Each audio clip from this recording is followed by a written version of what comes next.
C라디오 신학 강좌를 청취하시는 시청자 여러분 안녕하십니까? 이 강좌는 금요일 오후 5시 여러분이 들을 수 있습니다. 재방송은 주일 오후 5시 매주 들을 수가 있습니다.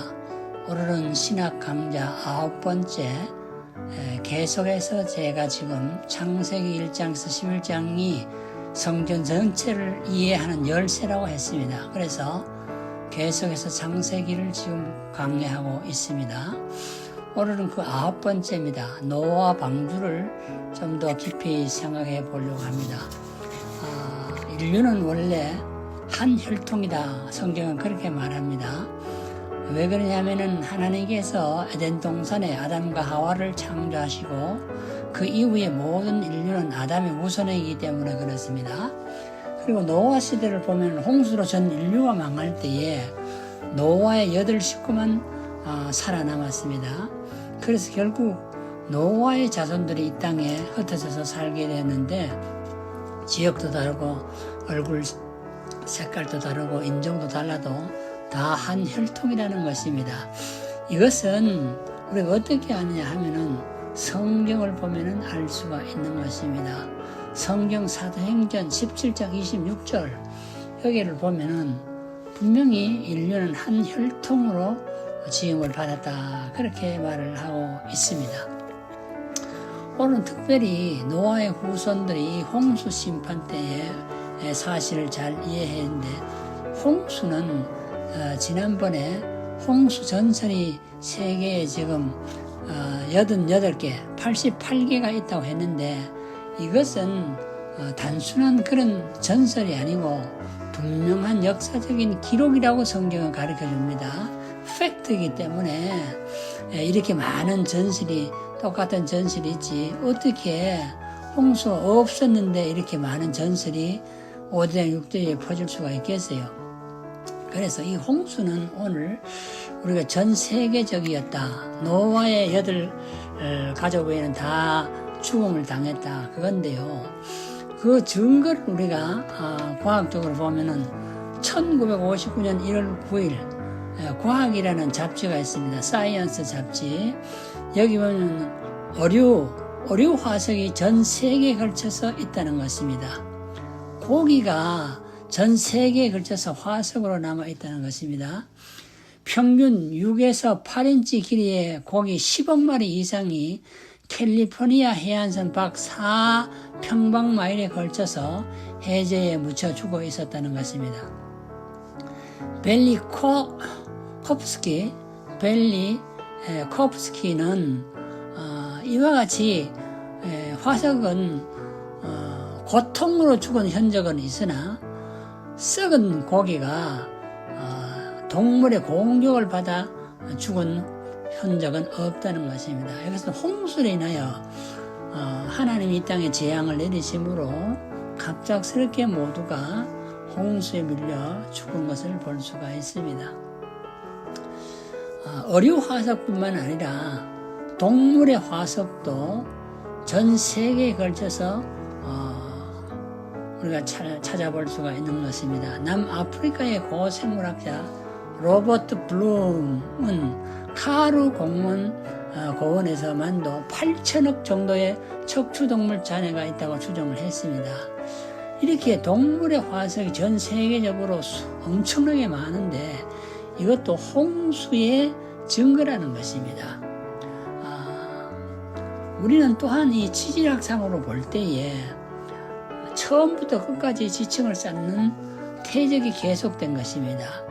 심식작용이 있을 수 없었고 어떤 층에는 실제로 물결이 흘러간 흔적을 볼 수가 있는데 이 물결은 노아 홍수를 말하고 또 어떤 지역은 여러 지층인데 나무의 둥치가 꼭대기에서부터 밑바닥까지 이렇게 한 그루로 연결되어 있는 것을 볼 수가 있는 것입니다. 이 한 그루의 나무의 수명이 우리가 나이테를 보면 알 수 있는데요. 이건 순식간에 일어난 상황인 것을 볼 수가 있습니다. 그러므로 진화론자들이 말하는 현재 축정으로는 도저히 이런 화석들을 실제로 설명할 수가 없다는 것입니다. 그 다음에 우리는 이 홍수가 어느 정도로 파괴력을 가지고 있었나 우리가 이것을 한번 생각해 보는데요. 제날이라는 이름이 붙여진 책의 저자 고도윈이 있습니다. 고도윈은 대양으로부터 일어나는 한 가지 종류의 힘에 관하여 다음과 같이 놀라운 정보를 제공했는데 이것은 쓰나미, 죽음의 파도, 킬러웨이브라고 불리는데 고도윈은 세 가지 예를 들었습니다. 1755년 11월 1일 70피트 높이의 파도가 포르투갈의 리스본을 강타했는데 그때 6만 5천 명이 물에 빠져 죽었다는 것입니다.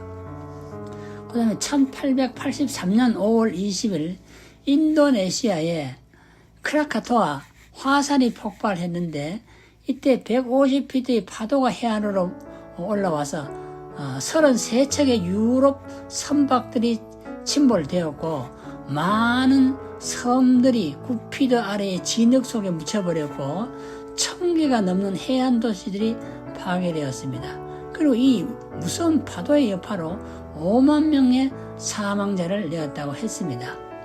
1960년 5월에는 시속 550마일로 달리는 100피트 높이의 파도가 하와이 힐로 해안을 강타했는데 이때 665명의 익사자를 내었고 5천만 달러의 재산 피해를 내었습니다. 이 고고학의 전문가인 그 헨리 모리스 박사는 그래서 이러한 대양의 밑바닥에서는 침전물과 지하수가 그리고 마그마들이 무척도 동물 떼들의 무덤을 만들었을 것이라고 말을 합니다.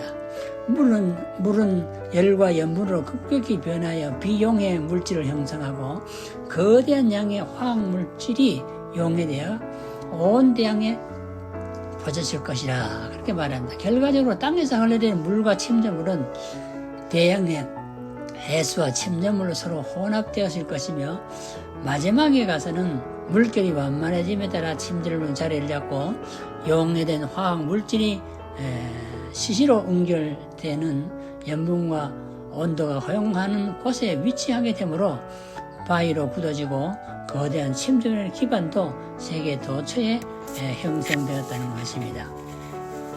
그 다음에 우리는 이 방주의 크기를 한번 생각해 보려고 합니다. 방주는 얼마나 컸을까? 성경은 말하기를 하나님의 설계도 길이가 300규빗, 너비가 50규빗, 높이가 30규빗이라고 했습니다. 그런데 이것은 피트로 보면은 길이가 450피트, 너비가 75피트, 높이가 45피트입니다. 방주는 총 97,900평방피트의 갑판에 있었고 그것은 20개의 표준 대학 농구장 넓이와 맞먹는 것입니다. 배의 총 면적은 150만 평방피트이며 총 톤수는 약 1만 4천 톤에 상회하는 것입니다. 창세기 6장 14절에서 16절을 보면 알 수가 있습니다. 우리는 이 배가 하나님의 설계도에 있는데 이것은 현대 과학적으로도 가장 안전된 배의 설계라고 말하고 있는 것입니다. 이 배는 이태리 선박 에투리아가 건조되기까지 가장 큰 배였고 지금은 퀸 메리호가 대양 여객선의 길이가 1018피트인데 이것을 보면은 약 거의 배가 이 방주보다 크다는 것을 우리가 알 수가 있습니다. 그 다음에 우리는 노아 방주를 생각할 때 노아는 어떤 방법으로 세계 도처의 나라들로부터 이 모든 동물들을 방주 안으로 모을 수가 있었을까? 어떻게 했을까? 하는 것인데요. 창세기 6장 20절을 보면은 모든 동물들이 스스로 나왔다. 하나님께서 그들에게 스스로 나오도록 만들었다는 것입니다. 창세기 7장 9절에도 그들이 스스로 방주를 타기 위해서 왔다는 것입니다. 그래서 노아가 찾아가서 데리고 온 것이 아니고 동물들이 하나님의 명령에 의해서 방주로 다 들어오게 되었다는 것입니다. 그래서 결론적으로 이것은 보면은 창세기 7장 8, 9절에 보러 하나님 자신이 이 모든 동물을 방주 안으로 모았다는 결론을 우리가 내릴 수가 있는 것입니다. 노아는 그러면은 어떻게 이 동물들을 방주에 실을 수가 있었을까요? 보통 세계적인 분류학자 하디라고 있는데요. 이 사람은 동물을 이렇게 분류해서 포유동물이 3,500종, 조류가 8,600종, 파충류와 양수류가 5,500종, 곤충류가 25,500종이 오늘 이 지구상에 있다는 것입니다. 그런데 이 방주의 크기를 볼 때에 포유동물을 35,000마리 정도 실을 수가 있는 것입니다. 이것은 150량의 화차를 생각할 수가 있는데 150량의 화차가 끄는 기차라면요, 이 많은 동물들을 우리는 충분히 실을 수 있다, 그렇게 보는 것입니다. 그 다음에 우리는 노아 방주를 생각할 때 노아는 어떻게 거의 1년 동안 이들 동물을 먹이고 보호했을까 하는 이런 궁금증이 생기는데요. 창세기 6장 21절을 보면은 하나님께서 노아에게 그들이 홍수 기간 동안에 먹을 모든 양식을 미리 준비케 했다. 그래서 그 모든 양식이 이미 방주 안에는 준비되어 있었다는 것입니다. 또 한 가지는 동물들이 볼 때 동면에 들어가게 되는데 먹지 않고 잠만 자는 그런 동면기가 있지요. 그래서 이 방주 기간에 동면 기간에 들어간 동물도 있을 것이라 그렇게 생각을 하기도 합니다. 그러나 우리는 하나님께서 노아에게 이 모든 먹을 양식을 다 준비시켜 놨기 때문에 먹을 양식은 걱정 안 해도 된다는 것입니다. 그 다음에 우리가 또 방주 사건을 볼 때에 공룡도 그러면은 방주에 탔을까 하는 생각을 하게 되는데요. 우리는 결론적으로 생각하면은 공룡도 방주에 승선할 수 있었다고 생각할 수가 있는 것입니다. 로디지아 동굴 벽화가 그려져 있는데 그 동굴에서 기원전 1500년에 떠났다는 부시맨, 그 사람들 그림 중에는 내룡 브렌토소스라는 그림이 있는데 그것은 그 당시에 사람들이 실제로 보고 느낀 동물들을 그림으로 그렸는데요. 거기 보면 내룡이 있다는 것이에요. 용이. 그래서 룡이 사람과 함께 살았다는 것을 알 수가 있고요. 홍수 이후에 발견된 거대한 파충류도 이에 대한 증거가 됩니다. 텍사스 그린로즈에서 공룡의 발자국이 발견된 지층에서 인간의 발자국도 발견됐다. 그 보면은 공룡과 인간은 함께 살았다는 것을 우리가 알 수가 있습니다. 헨리 모리스 박사는 엽기에 있는 38장, 39장, 40장, 41장에 있는 여기에 동물들이요. 결국 보면은 베모스, 육지에 살았던 공룡이고요. 에비아다는 바다에 살았던 종룡이라는 것을 기록해주고 있는 것입니다. 그 다음에 우리는 이 방주가 착륙한 곳인 소아시아에는 왜 동물의 화석을 발견하지 못했나 이런 질문을 하게 되는데요.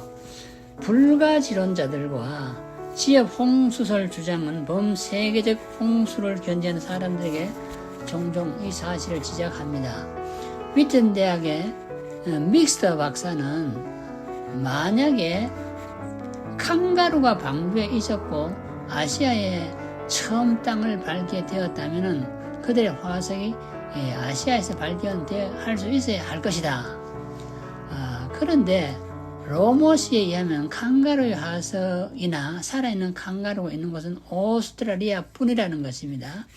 그러므로 동물들은 자기의 생존 적지를 향해서 물이 있고 풀이 있고 먹이가 있는 곳을 향하여 빠른 속도로 이동하기 때문에 방주에 탔다가도 방주에 나온 이후에는 다 자기의 적합된 장소로 이동하게 되는 것입니다. 팔레스틴의 사자들에 관해서 팔레스틴은 사자의 화석이 있었다는 증거가 없습니다. 그러나 구약 성서는 이 땅에 한때 이러한 동물들이 출몰한다고 말하고 있습니다. 사사기 14장 5절, 사무엘상 17장 34절, 사무엘하 23장 20절, 열왕기상 13장 24절, 또 20장 36절, 열왕기하 17장 25절에 보면은 사자의 화석이 없어도 사자는 한때 여기 출몰했다, 그렇게 말하고 있는 것입니다. 미국 서부에 있는 들소들도 헤아릴 수 없는 들판에는 들소들의 시체들은 오늘날 그 흔적을 찾아볼 수가 없습니다. 그러나 들소들은 거기에 살고 있는 것입니다. 그 다음에 우리는 동물들이 어떻게 소아시로부터 현재 위치로 이동했을까 하는 것인데요. 버몬트 대학의 무디 박사는 홍수 때에 이렇게 먼 거리로 서로 충분히 실려갔을 가능성이 있다는 것입니다. 마이어 박사는 많은 열대 대양 해류는 적어도 2노트의 속도로 움직인다고 했습니다. 하루에 50마일, 3주간이면 1000마일을 이동하게 된다는 것입니다. 그러므로 이들은 소아시아의 방류가 머무르도 이렇게 여러 가지 형태로 적지로 자기가 생존에 적합한 정도로 옮겨갈 수 있다는 것을 볼 수가 있습니다. 그러면은 또 한 가지의 홍수 사건에 대해서 질문이 나오는데요. 그 많은 홍수의 물이 지금은 다 어디가 있냐, 이것입니다. 히브리 학자 존 위코먼탄 같이 기록했습니다. 홍수의 시작이 초자연적 힘의 간섭으로 특징 지어졌던 것과 마찬가지로 홍수의 마지막도 하나님의 엄청난 초자연적인 힘으로 이적적으로 결론을 내렸다, 이렇게 말을 합니다. 창세기 8장 2절에서 3절에 보면은 물이 땅에서 물러가 점점 물러갔다, 땅에서 물이 물러갔다는 것입니다. 이거 하나님이 하시는 일입니다. 그래서 홍수 이전 대기 확장으로 서로 갈라진 두 개의 바다를 위한 거대한 저수지 역할을 형성하게 된 것을 볼 수가 있습니다. 시편에도 104편 6절에서 9절을 보면은 옷으로 덮음같이 땅을 바다로 덮으심에 물이 산들 위에 섰더니 주의 견책을 인하여 도망하며 주의 우레 소리를 인하여 빨리 가서 주의 정하신 처소에 이르렀고 산은 오르고 골짜기 내려간나이다. 주께서 경계를 정하여 넘치지 못하게 하시며 다시 돌아와 땅을 덮지 못하게 하셨나이다. 이건 홍수 심판 후에 하나님이 무지개를 세우시고 다시는 물로 지구촌을 심판하지 않겠다는 창세기 9장의 무지개언약을 우리가 볼 수가 있죠. 이와 같이 하나님께서 물이 한 곳으로 모이게 하시고 물이 경계를 정해서 육지를 더 이상 못 올라오도록 하셨다는 것을 우리가 볼 수가 있습니다. 시편 104편 8절에도 보면은 산은 오르고 골짜기 내려갔나이다, 이런 말이 있습니다. 우리는 이 산의 높낮이, 골짜기, 이 모든 것을 통해서 하나님이 물과 육지를 구별해서 나눠놨다는 것을 볼 수가 있습니다. 지금 태평양 대서양에 엄청난 많은 이런 큰 바다의 물은 홍수 이전에는 실제로 없었다는 것입니다. 아라랏산의 방주가 정박했는데요. 그것이 발견된 적이 있는가, 이런 질문을 하게 되는데요. 1840년 6월 2일 저녁 한 무서운 지진이 터키에 있는 바노, 레이크 반의 북쪽에 위치한 엘메니안 평원의 가장 높은 산들을 흔들어 놓았습니다. 이 박살난 산의 이름은 아그리다그인데 아라랏산으로 잘 알려져 있습니다. 그래서 아그리다거나 아라랏산이 똑같은 말인데요. 그때의 이 지진은 수백 개의 원자탄보다 강한 것이었다는 것입니다. 이 지진은 아호라라는 작은 마을과 성 야곱의 수도원을 완전히 휩쓸어 버렸습니다. 1840년 이후 나무가 없는 아라라 정상에 손 연장으로 다듬은 목재로 된 방주 비슷한 구조물을 보았다는 그런 사람들이 많이 생겼습니다. 그것은 헤로도투스 그리스 철학자, 요세푸스 유대인의 역사가, 그 다음에 코란 이슬람교의 경전, 마르코 폴로 유명한 유럽 탐험가들이 이런 증언을 하고 있습니다. 1840년 이후 눈으로 확인된 기사의 요약은 참으로 흥미진진합니다. 우리는 이러한 모든 사건을 볼 때에 홍수 심판은 세계적이었으며 홍수로 인하여 이 지구에는 엄청난 변화가 일어났다는 것을 볼 수가 있습니다. 배는 부분적으로 메워진 홍수에 반쯤 묻혀 있었습니다. 그리고 그 위치는 해발 13,000피트에 있고요. 방주의 내부는 나무 칸막이, 가축 우리의 막대기로 가득 차 있었습니다. 내 외부는 진한 유약이나 칠로 발려져 있었고요. 나무는 매우 단단하고 거의 돌같이 굳어져 있었습니다.